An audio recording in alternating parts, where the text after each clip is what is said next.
Guys, आज हम लेकर आए हैं एक धमाकेदार movie train to Busan Peninsula का रिकैप। जॉम्बीज, पागलपन वाली फाइट्स और फुल ऑन इन टेंशन। तो बिना टाइम वेस्ट किए शुरू करते हैं इसका रिकैप। मूवी की शुरुआत होती है साउथ कोरिया से, जो एक खतरनाक वायरस की चपेट में आ चुका है। लोग धीरे धीरे जॉम्बी में बदल रहे हैं और गवर्नमेंट लिटरली कुछ नहीं कर पा रही। यही हमें दिखता है एक आर्मी सोल्जर सियोक, जो उसकी बहन की फैमिली यानी उसके पति और बेटे को लेकर डेस्परेटली सुरक्षित जगह पहुंचने की कोशिश कर रहा है। रास्ते में उनकी कार को एक कपल रोकता है। वो हाथ जोड़कर मदद मांगते हैं, साथ में उनकी छोटी बच्ची भी होती है। लेकिन सियोक हेल्प करने से मना कर देता है, क्योंकि उस आदमी को पहले ही जॉम्बी ने काट रखा था। मतलब वो कभी भी बदल सकता था और मजबूरी में सियोक वहां से निकल जाता है। आगे चलकर सियोक फैमिली को एक शिप पर चढ़ा देता है, उन्हें एक केबिन में बैठाकर खुद अपने काम में लग जाता है। लेकिन उसी केबिन में एक और आदमी होता है जिसे भी जॉम्बी ने काटा होता है। कुछ ही देर में वो ट्रांसफॉर्म हो जाता है और बाकी लोगों पर हमला कर देता है।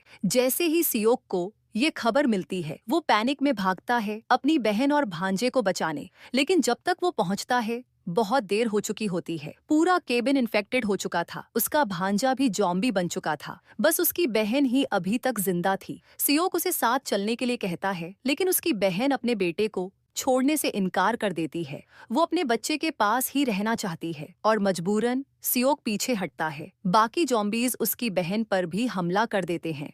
इसी बीच सियोक की बहन का पति मिन अपनी फैमिली को बचाने की कोशिश करता है, लेकिन सियोक उसे रोक लेता है। अंदर जाना मतलब सीधा मौत बुलाना। दोनों ये दर्दनाक सीन देखकर टूट जाते हैं और वहीं बैठकर जोर जोर से रोने लगते हैं। 4 साल बाद सियोक अब चाइना में रिफ्यूजी की तरह रह रहा होता है। लाइफ स्ट्रगल से भरी है, पैसे की तंगी है। तभी कुछ गैंगस्टर उसके पास आते हैं और अपने बॉस के पास ले जाते हैं। वहां उसकी मुलाकात फिर से मिन से होती है और उनके साथ एक और औरत और एक बच्चा भी होता है। गैंगस्टर्स इन सबको एक डेंजरस मिशन ऑफर करते हैं। साउथ कोरिया में जॉम्बीज से भरे इलाके के बीच एक ट्रक खड़ा है जिसमें पूरे $20 मिलियन पड़े हैं। अगर ये चारों मिलकर ट्रक निकाल लाए तो पैसों में से बड़ा हिस्सा इन्हें मिलेगा। सियोक पहले मना करता है क्योंकि ये काम जान जोखिम में डालने जैसा था, लेकिन पैसों की बहुत कमी थी, इसलिए आखिरकार वो मान जाता है। चारों लोग गैंगस्टर की टीम के साथ शिप में बैठकर साउथ कोरिया निकलते हैं। रास्ते में उन्हें साफ कह दिया जाता है, हम सिर्फ 3 दिन तक किनारे पर इंतजार करेंगे, अगर टाइम पर वापस नहीं आए तो हम निकल जाएंगे।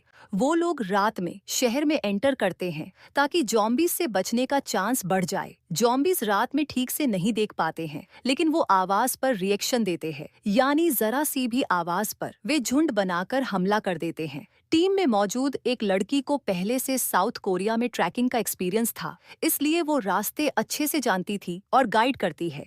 आखिरकार उन्हें ट्रक मिल जाता है। चेक करने पर पता चलता है कि इसमें सचमुच $20 मिलियन हैं, लेकिन ड्राइवर पहले से जॉम्बी बन चुका होता है। जब वो उसे हटाने की कोशिश करते हैं तो गलती से ट्रक का हॉर्न बज जाता है और बस पूरे शहर के जॉम्बीज उनकी तरफ टूट पड़ते हैं। सियोक कई जॉम्बीज को मारता है और बाकी लोग ट्रक लेकर भागते हैं, लेकिन तभी सामने से किसी ने तेज टॉर्च लाइट फेंक दी। जॉम्बीज लाइट की तरफ दौड़े और उनकी गाड़ी का एक्सीडेंट हो गया।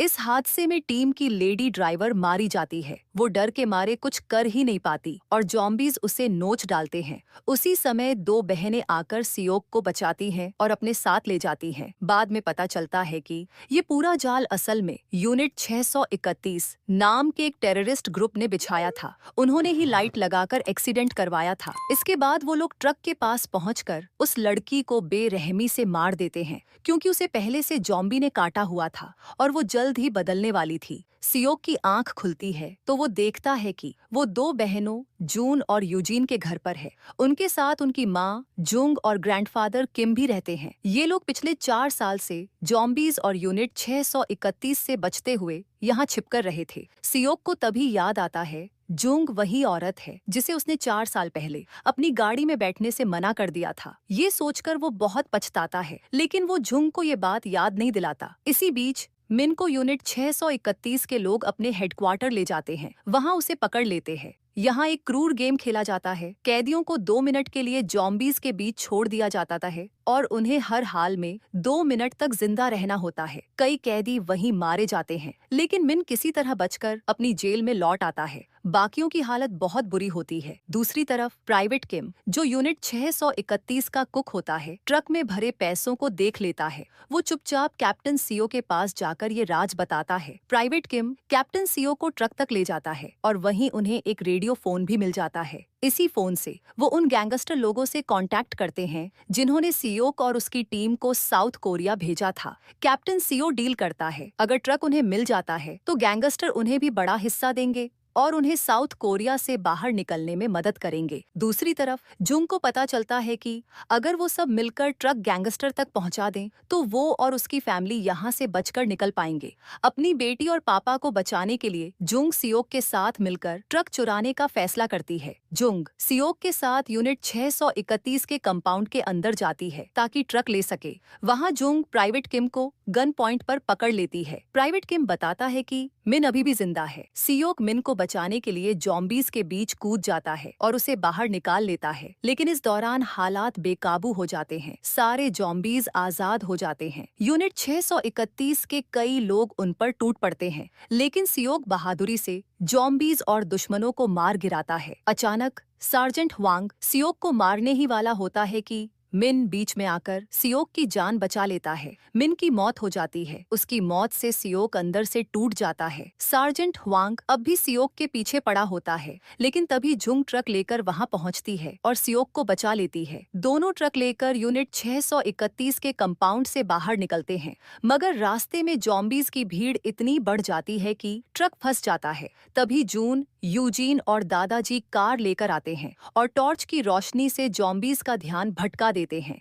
इस मौके का फायदा उठाकर सियोक और जुंग ट्रक लेकर वहां से भाग निकलते हैं, लेकिन सार्जेंट हुआंग इतनी आसानी से पीछा छोड़ने वाला नहीं था। वो अपनी टीम के साथ गाड़ियों पर लगे बड़े टॉर्च ऑन कर देता है, जिससे जॉम्बीज उनकी कारों के पीछे टूट पड़ते हैं। सियोक गोली मारकर एक लाइट तोड़ देता है और रास्ते में कई जॉम्बीज को मार देता है। आखिरकार एक बिल्डिंग के शीशे पर फायर करके उसे तोड़ देता है और अंदर भरे हुए जॉम्बीज सार्जेंट हुआंग की गाड़ी पर गिरकर उसे वहीं मार डालते हैं। सियोक और झुंग आखिरकार ट्रक लेकर समुद्र किनारे पहुंचते हैं, जहां गैंगस्टर पहले से इंतजार कर रहे होते हैं। यहां हालात और बिगड़ जाते हैं। कैप्टन अपनी कार से टक्कर मार के जून को गन पॉइंट पे पकड़ लेता है। यूजीन अपनी रिमोट कंट्रोल कार से कैप्टन का ध्यान भटका देती है। जून भाग जाती है। गुस्से में आकर कैप्टन यूजीन पर गोली चला देता है, लेकिन दादाजी बीच में आकर उसकी जान बचा लेते हैं।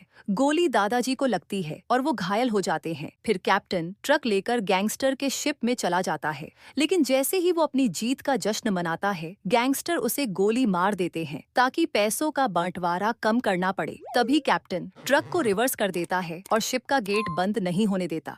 नतीजा ये होता है कि जॉम्बीज का झुंड अंदर घुस जाता है और सब पर हमला कर देता है। इस बीच दादाजी अपनी आखिरी सांस लेते हैं और सबकी आंखें नम कर जाते हैं। तभी आसमान में एक उम्मीद की किरण दिखती है। मिलिट्री का हेलीकॉप्टर। सभी को रेस्क्यू किया जाता है। झुंग गोली लगने के बावजूद हिम्मत नहीं हारती और आखिरी दम तक जॉम्बीज को रोकती है। वो ट्रक से उन्हें डिस्ट्रैक्ट करती है।